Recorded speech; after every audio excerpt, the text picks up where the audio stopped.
Hi everyone, here I've got LG K51s and let me show you how to change the keyboard language. So first of all, we have to open the keyboard, so let's get into the messages. And let's click on here to show the keyboard.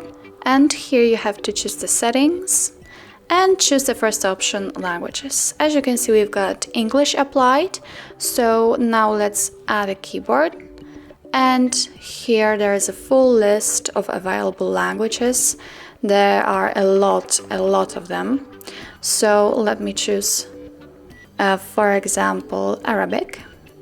And here you've got more options to choose from. Let's choose, I don't know, Egypt, for example. And here you can choose the keyboard actually, but let's stick to one. Click on done. And as you can see, now we've got Arabic added. And to show you, let's remove the English to leave only Arabic. Let's remove it and get back to the keyboard. And as you can see, now we've got only Arabic letters here.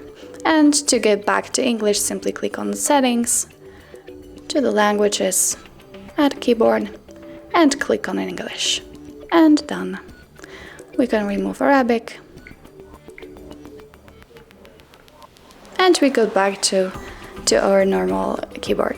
So that's all. Thank you so much for watching. If this video was helpful for you, please hit the subscribe button and leave the thumbs up.